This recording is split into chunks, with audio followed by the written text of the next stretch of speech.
Hola, ¿qué tal?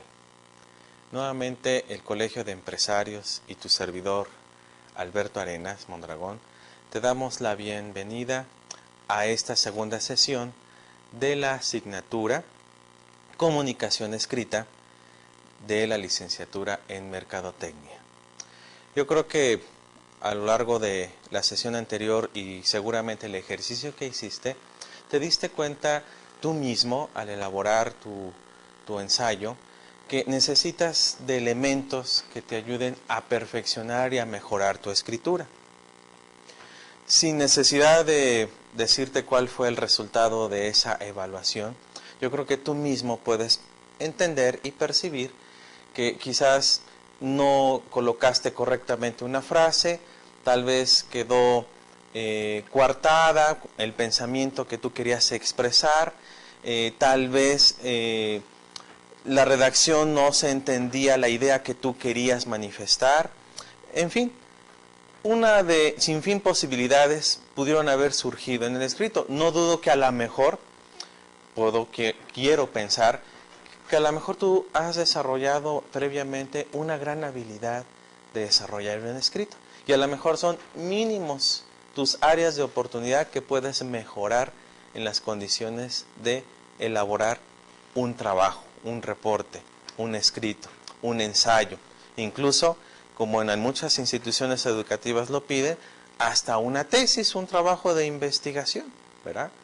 Esto de la escritura, créeme, no es algo tan sencillo, porque efectivamente aprendemos a hablar, aprendemos a leer, aprendemos a escribir, ¿verdad? Con diversidad de métodos que hoy existen para aprender a leer y escribir, pero el esfuerzo de la educación es de que lo que tú escribas, lo escribas pues de acuerdo a las reglas, ¿verdad? De la lingüística, de la ortografía, ¿verdad? Del código que estamos empleando. Por ello, la sesión anterior te recuerdo que vimos en la primera unidad lo que fue la realidad, el pensamiento y el código. Hablamos, para recordarte un poquito de lo que estuvimos platicando, que la realidad es algo en la cual nos podemos acercar y podemos entender. En un primer acercamiento lo hacemos a través de lo que llamamos los procesos mentales básicos, que tiene que ver con los 5 sentidos que nosotros tenemos. Ya lo sabes tú, te lo recuerdo únicamente: la vista, el olfato, el gusto, el oído, el tacto, ¿no? Son los 5 sentidos que tenemos para podernos acercar a esa realidad, poder de alguna manera entenderla, percibir lo que hay en esa realidad, ¿no? Nuestras percepciones tienen que ver con la manera en cómo interpretamos. A veces interpretamos de una manera muy subjetiva una realidad y podemos crear una realidad distinta de la que es. Te pongo un ejemplo. Tú sales de tu casa, sales con tu auto o sales caminando si vas a dar un paseo y encuentras que tu vecino de al lado está quizás regando el césped, está cortando sus plantas o está haciendo alguna otra actividad. Y tú sales y, como acostumbras en la cordialidad, sales y dices: buenos días. Pero de repente te das cuenta que tu vecino no te contestó. No escuchaste una respuesta a tu saludo. Entonces empiezas a pensar: ¿qué le pasa? ¿Por qué no me saludó? ¿Estará enojado? Ah, seguramente el otro día comentó que alguien le echa su basura, echa basura a su propiedad. Seguramente piensa que soy yo y por eso ya no me quiere hablar, ya no me quiere saludar. Pero yo no he hecho nada. ¿Qué estará pasando? Y tal vez estás preocupado durante el día, en el trayecto del camino. Le hablo, le pregunto.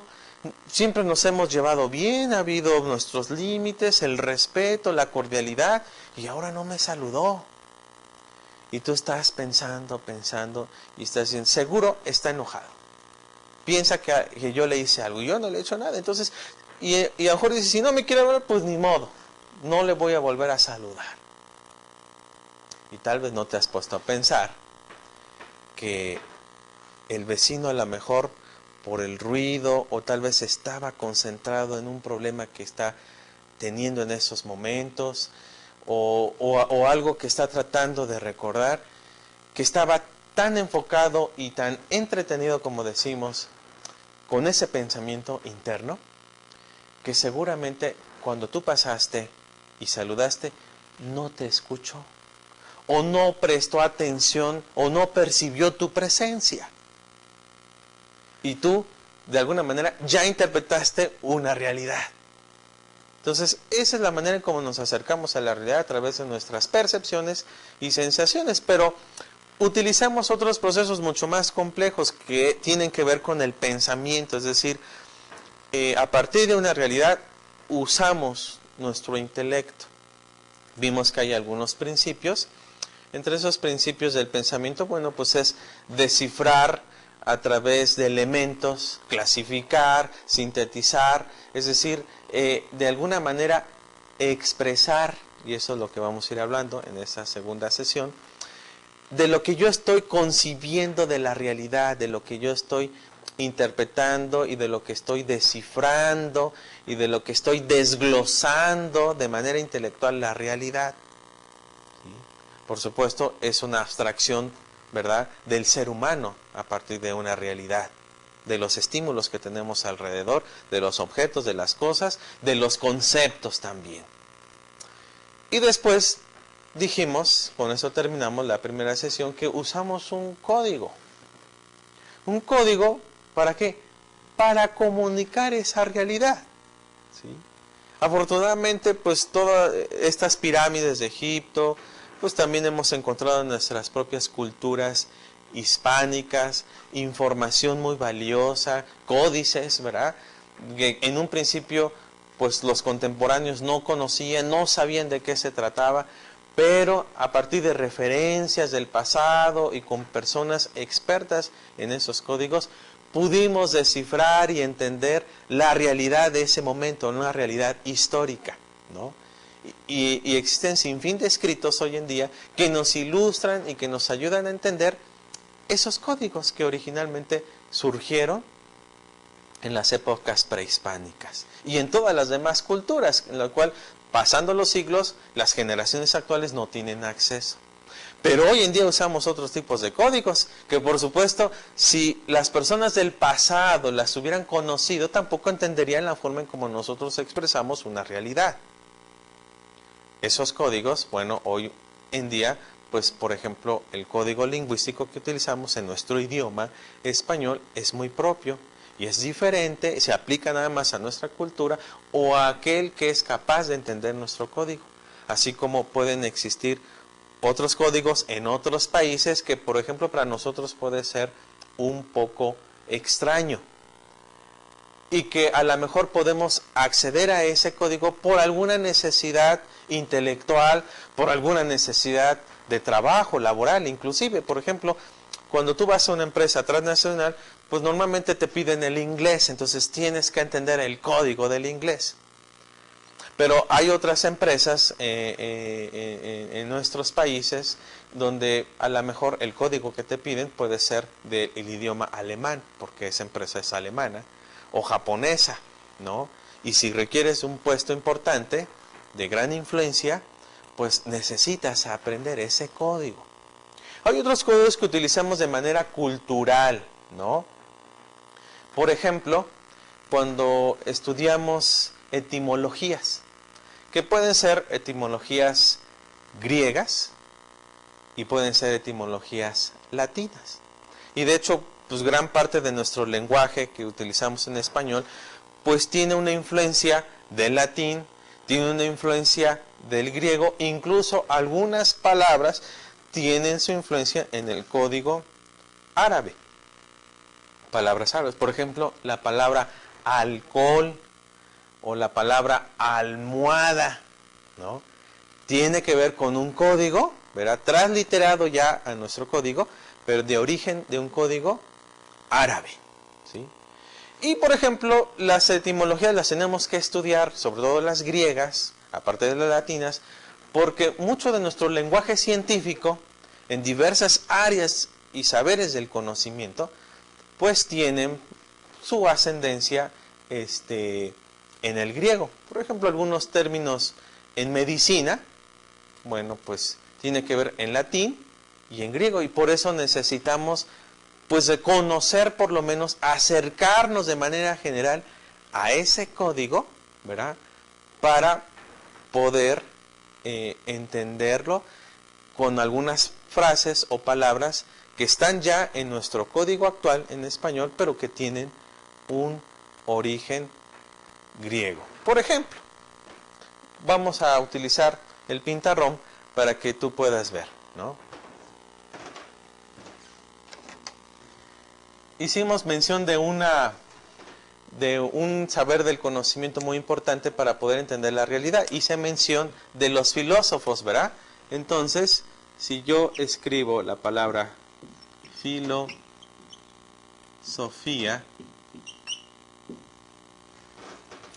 por supuesto, ¿verdad?, que en nuestro código español todos la entendemos. Y quizás algunos, ¿verdad?, no les guste mucho la filosofía porque pues es algo de un pensamiento muy abstracto, profundo.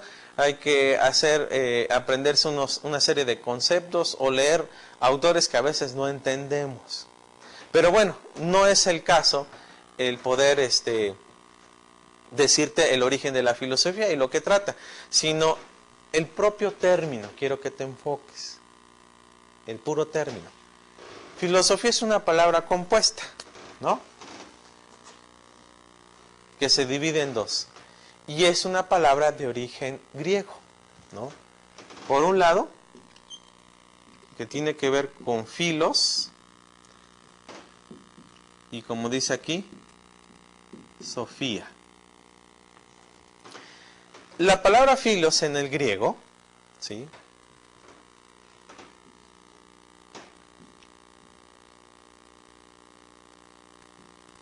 más o menos ese es el código griego, tiene que ver, ¿sí?, se puede traducir, por ejemplo, como amor.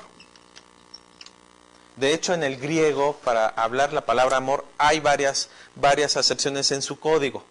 Uno puede ser el fileo, de las relaciones filiales que tienen que ver entre amigos, padres e hijos.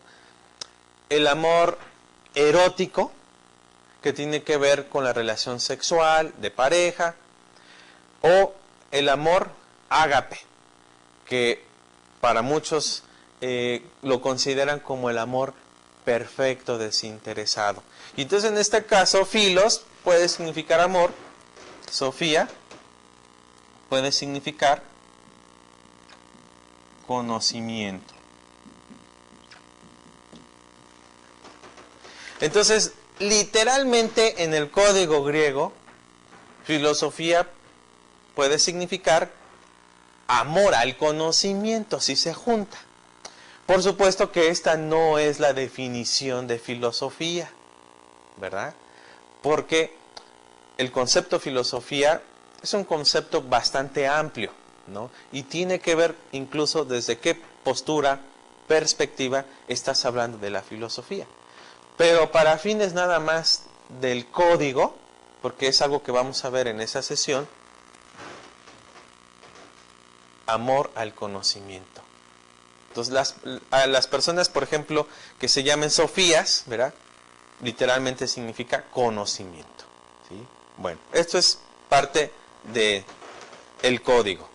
Ahora, ¿qué tiene que ver con lo que vamos a trabajar en la sesión 2? Bueno, antes que nada quiero decirte qué es lo que vamos a trabajar. En primer lugar, como objetivo particular, al término de esta unidad, que además se va a dividir en 2 sesiones, tú vas a tener la oportunidad de identificar los niveles y las formas de expresión, así como sus funciones en el código que estemos usando, por supuesto.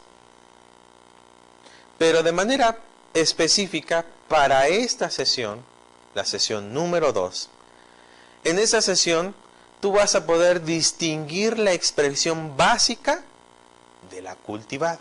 O sea que hay dos formas de expresión. Y la manera en cómo vas a comunicarla por medio de la función del código. Ahora te diré qué es lo que vamos a ver en esta unidad. Te recuerdo, ya vimos de manera general todas las 10 unidades que vamos a trabajar a lo largo de las sesiones. Pero en esta, unidad 2, la expresión y sus posibilidades, la manera en cómo podemos expresar una realidad. Bueno, en primer lugar vamos a tener que entender cuáles son esos niveles expresivos. Vamos a ver que hay una expresión básica, la cual de manera coloquial todos utilizamos, como también la expresión cultivada, de una manera más técnica. Además, vamos a saber las funciones del código en la expresión. Hay dos funciones del código muy importantes. Una que tiene que ver con el aspecto objetivo, ¿sí? Cognoscitivo del pensamiento. Y esta también se le conoce como denotativo, ¿sí? Que es muy preciso, que es apegado a lo que estamos hablando, al concepto. Pero por supuesto que no solamente hablamos o escribimos de esa forma, ¿sí?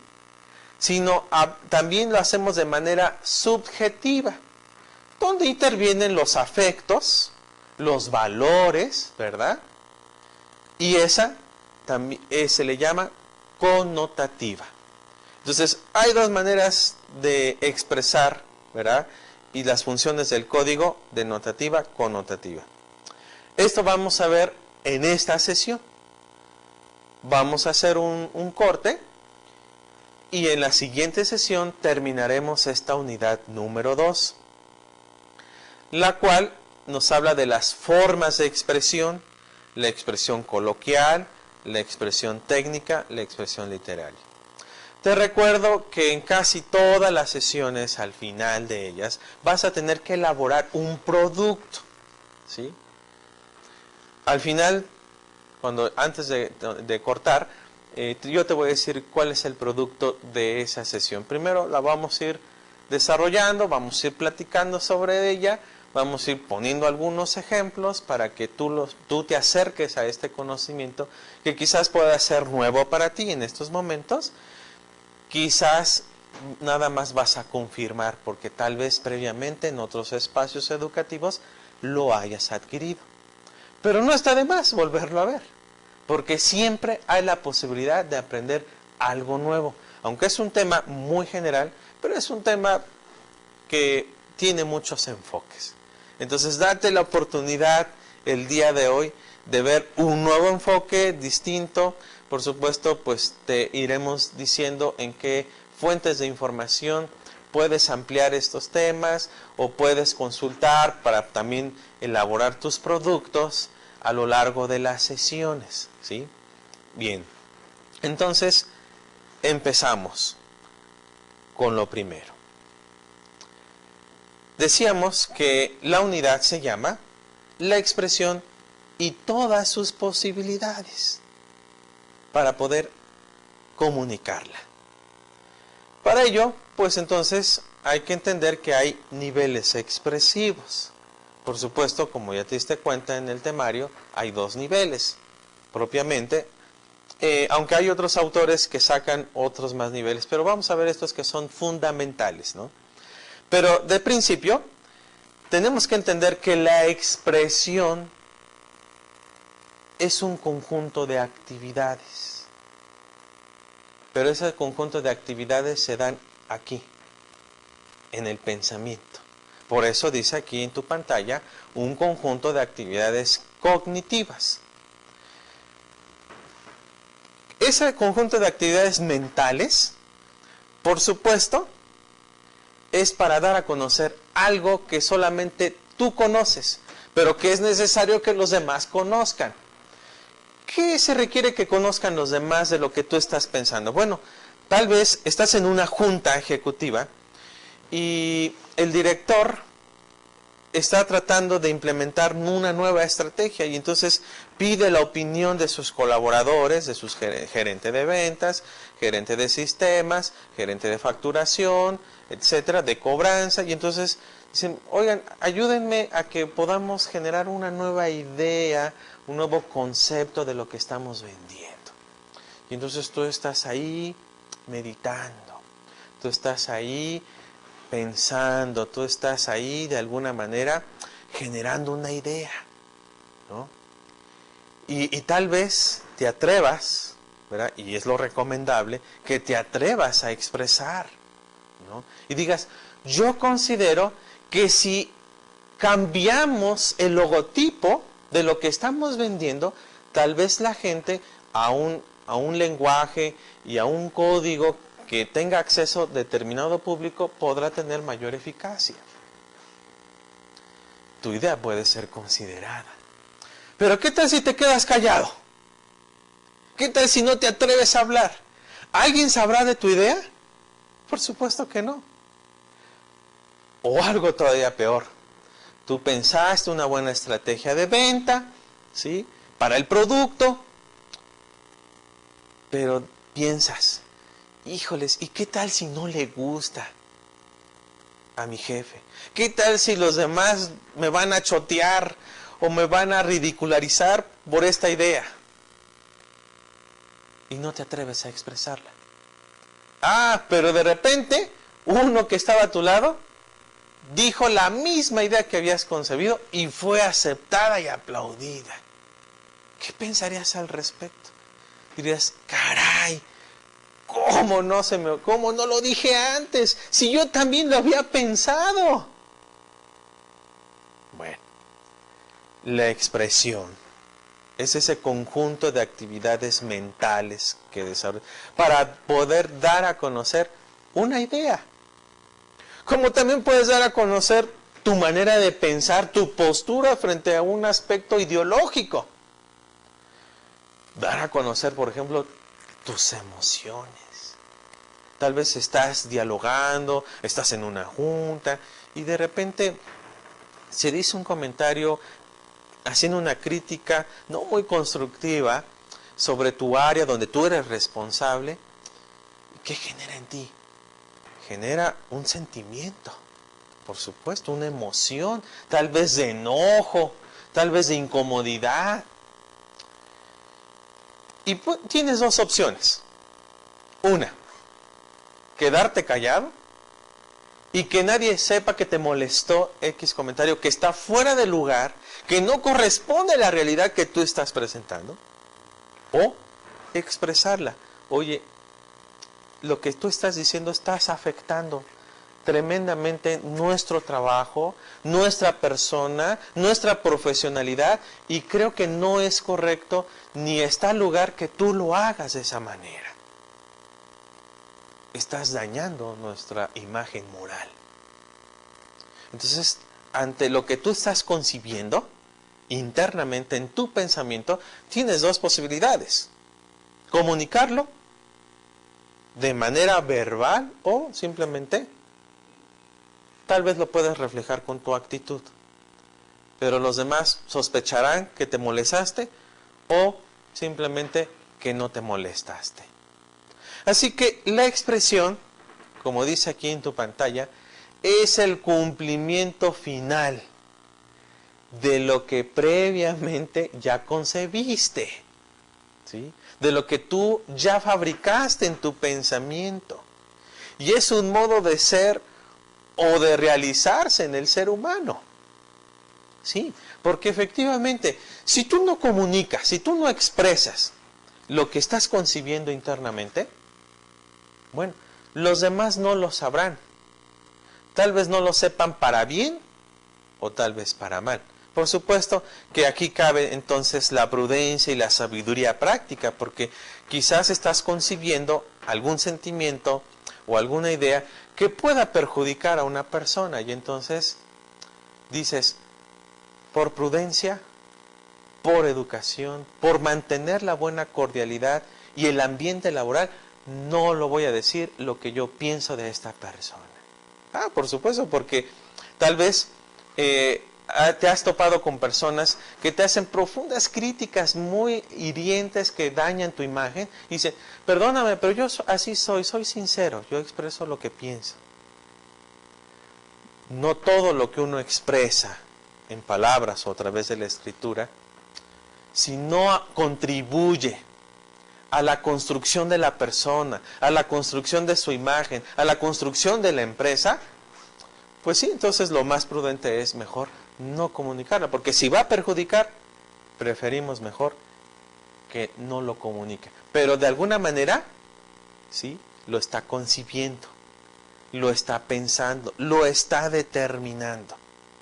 Por lo tanto, la expresión, cuando nos atrevemos a expresar una idea, un sentimiento, una emoción, una postura, por ejemplo, si tú decides contestar ante una pregunta, oye, ¿por qué partido político te inclinarías? Si tú te sientes en libertad y en confianza con ese grupo de expresar, tú dices, bueno, yo votaría por este partido político porque estoy convencido que tienen estas propuestas, 5 propuestas fundamentales para el desarrollo de nuestro país, de la sociedad y de los que menos tienen, etc. Pero eso sí, tú te atreves a expresarlo. Pero esa forma de expresión de tus ideas es una conducta productiva basada en el complejo uso de los símbolos. Entonces, cuando tú expresas tus ideas en medio de una conducta, tú estás utilizando una serie de símbolos, ¿sí? Por supuesto, si lo haces de manera oral, si lo haces de manera escritural, ¿no? Si lo haces, por ejemplo, de una manera actuada, dramatizada, por medio de un sketch. Hoy, por ejemplo, en la educación moderna, se utiliza que en las aulas ciertos conocimientos prácticos, los alumnos, los estudiantes puedan dramatizarlos, sobreactuarlos, para que los demás, ¿verdad?, puedan tener una mayor comprensión de ese objeto de conocimiento. La expresión, además, es un proceso que se mejora a lo largo del desarrollo humano. Es decir, desde que nacemos estamos expresando y modificamos esas formas de expresión a lo largo de nuestro desarrollo cognitivo. Por ejemplo, cuando un recién nacido siente malestar, que es muy típico que tengan cólicos cuando no le sacan el aire correctamente, sientan malestar en su estómago, ¿qué hacen para expresar su malestar? Utilizan el llanto. O a lo mejor se sienten sucios porque hicieron sus necesidades, defecaron, orinaron, y se sienten incómodos, y eso empieza a dañar su piel, ese producto externo. Entonces, ¿qué va a pasar? También llora. Es una forma de expresión de su incomodidad. O simplemente tiene hambre. Ya pasó su tiempo de digestión, ahora tiene hambre. Y no es capaz todavía, ¿verdad?, de levantar su mano, el bebé de 3 meses, y decir, mamá, tengo hambre, dame de comer. No es capaz de expresarlo de esa forma. Entonces, su forma de expresión, ¿cómo va a ser? Otra vez por medio del llanto. Pero tú dices, bueno, es que todo lo expresa por el llanto, casi todo. No todo. Por ejemplo, sus emociones gratificantes, los niños, por ejemplo, de 3 meses empiezan a sonreír y a echar carcajadas ampliamente ante una persona, un estímulo que le hace esa persona, mamá, papá, quien está cerca. Entonces uno siente tanta ternura por ese pequeñito o esa pequeñita, dice, mira cómo se ríe. Es su forma de expresión para algo gratificante, algo que le satisface. Como lo que no es gratificante lo manifiesta por el llanto. Pero inclusive, no me dejarás mentir si no lo puedes investigar con alguna mujer que tenga un bebé en estos momentos, la misma madre ya sabe identificar el tipo de llanto. ¿Sí? Los tipos de llanto que hay en los bebés. Entonces ya sabe que es un llanto, tiene hambre. Seguramente se rozó. Híjoles, tal vez tiene un dolor, le duele algo, seguramente el estómago. Entonces, expresa. Los bebés son muy claros en sus formas de expresión. Y conforme van creciendo y evolucionando, pues por supuesto, sus formas de expresión también van cambiando, ¿sí? Bien, la expresión, hay una forma de expresión que es la expresión básica, ¿sí? ¿Qué es la que todos utilizamos? Se remota al origen mismo del ser humano frente a las cosas. Su necesidad de comunicar a otros sus experiencias de manera más coloquial. Es decir, vamos, tal vez nos sentamos en un restaurante, estamos tomando un café y de repente pasa a algún conocido. Hola, ¿cómo has estado? Mira, ¿cuánto tiempo sin verte? Siéntate, vamos a tomarnos un café, vamos a platicar. Es decir, tú te estás expresando de una forma muy básica. Estás manifestando tus sentimientos, estás manifestando tu interés, estás manifestando tu alegría de haber encontrado a esa persona después de mucho tiempo y lo estás expresando. Y has aprendido a lo largo de tu historia y de tu vida cómo expresarte. Por ejemplo, si no quieres ser tan evidente y quizás un poco discreto, manifestar una molestia dentro de tu área de trabajo, tienes una forma de expresar, ¿no? Hay quienes no han controlado sus maneras de expresar y son muy violentos, son muy grotescos e incluso se dirigen con muchas groserías para desacreditar a una persona y manifestar su enojo, ¿no? Y después razonan, dicen, híjoles, discúlpame, me arrepiento de lo que te dije, no fue mi intención, pero es que estallé en un momento de ira, de inconformidad. Bueno, uno tiene que aprender a manifestar sus expresiones de lo que sentimos, de lo que pensamos, de lo que creemos, de una manera correcta. Entonces, eso lo hacemos conforme vamos creciendo, tanto en el aspecto evolutivo, como también en el aspecto mental, que siempre tienen que ir de la mano. Dentro, además de las formas de expresión, tenemos la expresión cultivada, ¿sí? Que es un poco más allá de lo básico, ¿no? Esto de las ideas, de los sentimientos, de la manera coloquial en como yo me dirijo a las personas, a un amigo, un compañero de trabajo, a mi jefe, ¿no? Lo que yo hago pues con mis gestos, con mi habla, con mis manos, ¿no? Con mi forma de caminar, yo estoy expresando, ¿no? En forma básica. Pero la cultivada, fíjate bien, se refiere al momento en que el ser humano advierte que no solo podía comunicar una idea en un plano llanamente esencial, que dijimos que es lo básico, sino que también podía darle una forma, ¿verdad?, más elaborada, más técnica, es más, estética. Entonces pasa de lo esencial básico a lo cultivado. Tal vez a lo mejor en esos momentos quisieras ver más ejemplos. ¿Cómo es eso? En la manera práctica. ¿Cómo es la expresión básica de la cultivada? ¿Cómo se diferencia? Bueno, aquí este esquema te va a ayudar. Mira, por ejemplo, cuando hablamos de las formas de expresión básica, pues estamos hablando, por ejemplo, de una área que es la corporal, ¿no? Por ejemplo, en estos momentos que yo estoy platicando contigo, yo no solamente me estás escuchando, estás viendo mis movimientos corporales, kinésicos, ¿verdad?, que de alguna manera refuerza lo que yo te estoy diciendo. Es necesario ese lenguaje, esa forma de comunicación básica, es necesaria para incluso nuestros gestos, ¿no? Cuando tú estás enojado, estás serio, ¿verdad? No estás cantando ni riéndote cuando sientes enojo. O al revés, cuando estás alegre, estás jubiloso, pues no vas a poner una cara de muerto, no vas a poner una cara de funeral, estoy feliz, no.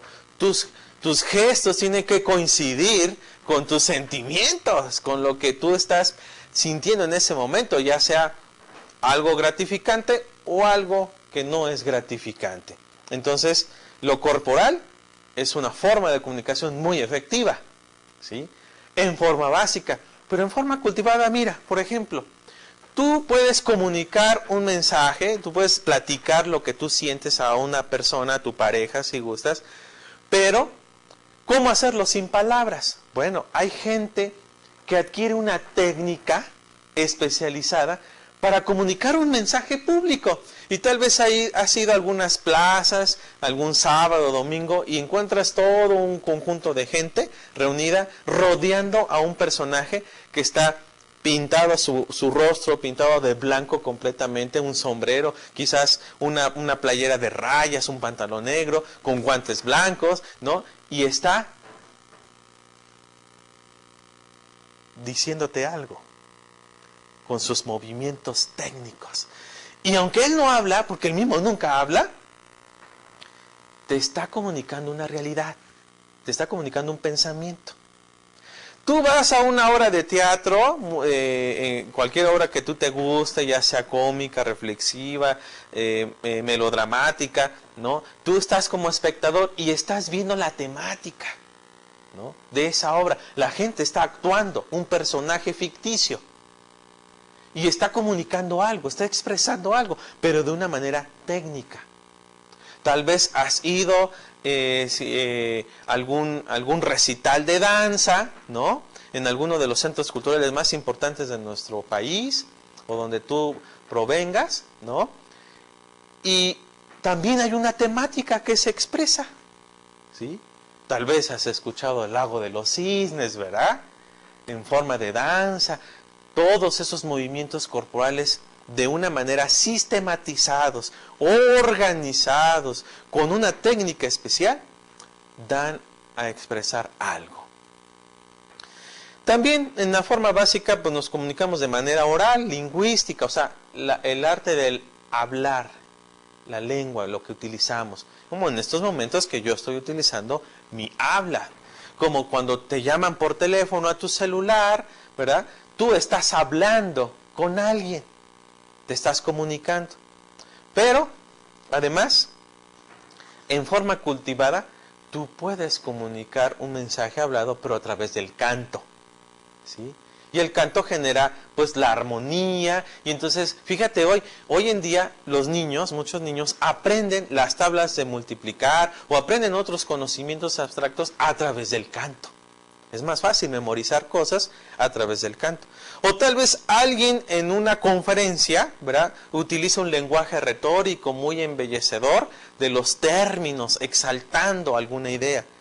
La oratoria, que es una técnica, ¿verdad?, para poder hablar en público, comunicar, enfatizar, ¿no?, aspectos expresivos muy importantes, ¿no?, regular la voz, sus altos y bajos. Cuando una persona está hablando en un solo tono, por supuesto que al cabo del tiempo se va a dormir.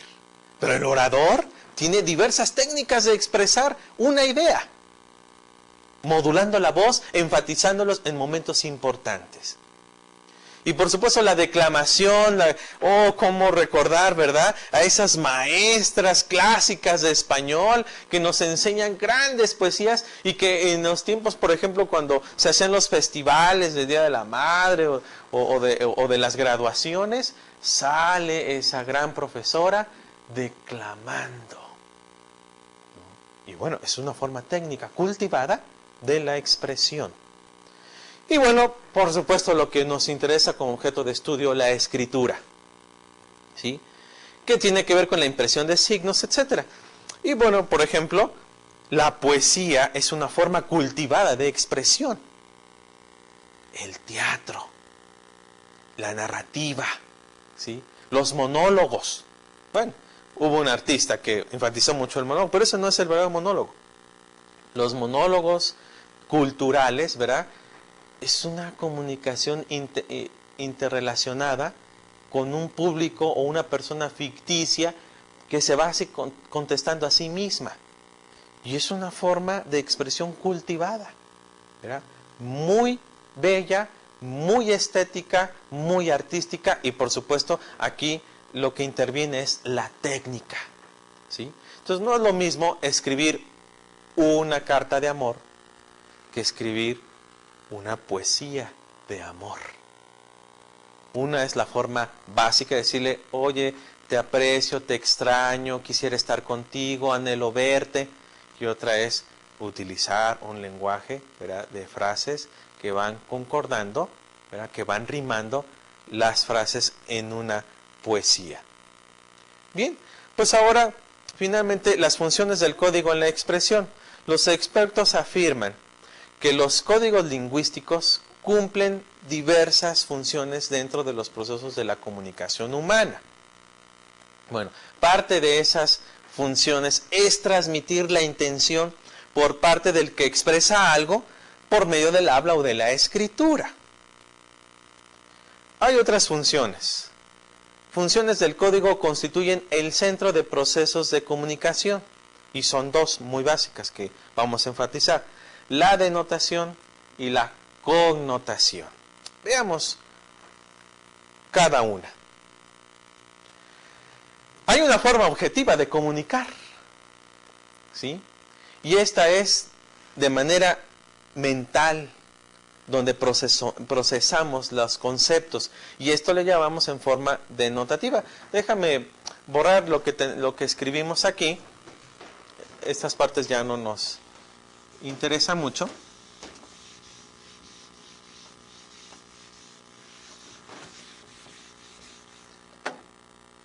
Y quiero escribir el concepto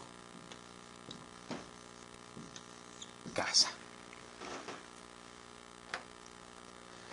En la función denotativa, dice, procede del significado conceptual de las palabras, de aquel significado que es genuino, que está ligado al vocablo independientemente del contexto. Seguramente cuando tú aprendiste a leer y escribir, primero te enseñaron el sonido de cada una de ellas, ¿no? La s, a, s, a. Y cuando juntas esos sonidos, de repente ya tiene una forma, y entonces aquí le ponemos a, casa. Si yo te pregunto, ¿qué es una casa? Seguramente van a decir, pues donde estoy viviendo actualmente. Es decir, la forma denotativa es que el significado de ese término es propio de lo que queremos comunicar. Es decir, la palabra casa no la utilizo normalmente para otras concepciones del pensamiento, sino para mí la palabra casa es muy clara. Es un lugar de habitación, donde dormimos, donde comemos, donde hacemos una vida familiar o social, ¿no?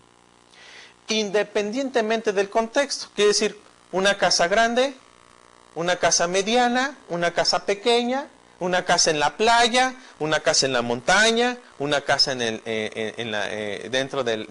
cerca de la nieve. No sabemos. Eso es independiente al contexto. Lo importante es que es el concepto casa. La denotación nace de la voluntad por manifestar los acontecimientos de manera objetiva. Es decir, el mensaje enviado no se deja libre interpretación del receptor. Se acota de tal manera que el lector o el que escucha comprenda objetivamente lo que escucha o lo que lee. Como aquí. Yo te pido que tú ahí en tu televisor leas esto. ¿Qué dice? Efectivamente, casa. Eso es lo que dice.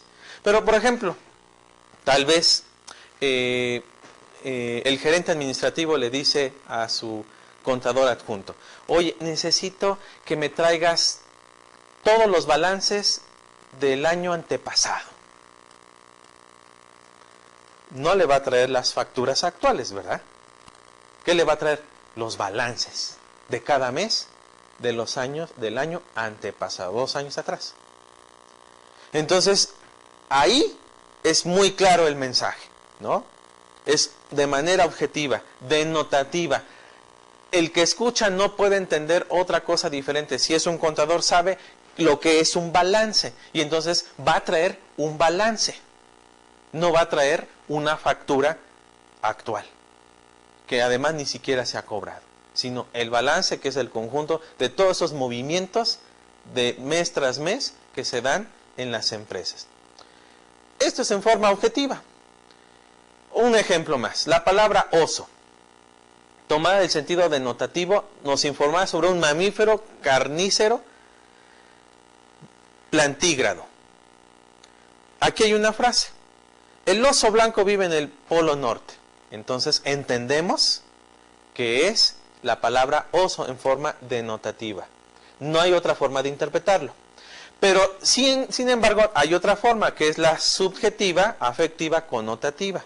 La función connotativa manifiesta significados colaterales a la expresión lingüística dada, que están vinculados en el contexto con el emisor, el receptor, su historia y otras circunstancias que coexisten cerca de la palabra. Y entonces esa palabra me da pie a otros significados, no propiamente del que fue construida. La connotación más, para que lo puedas entender, caracteriza que tiene una palabra, tiende a ser usada no solo de acuerdo a su significado original, sino también con otros significados secundarios.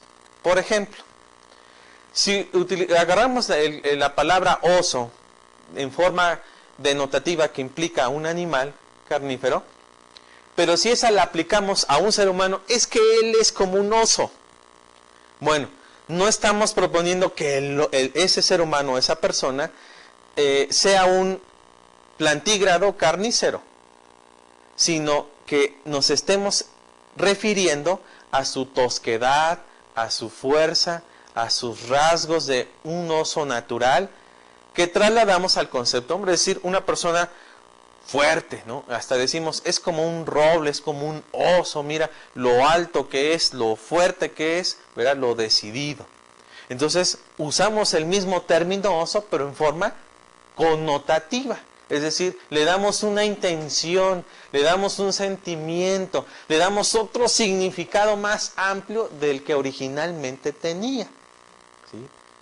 Mira esta frase muy hermosa, ¿no? Tenía el alma tosca, sin costuras, estaba envuelto de fuerza, sin violencia. Ve qué interesante, ¿no?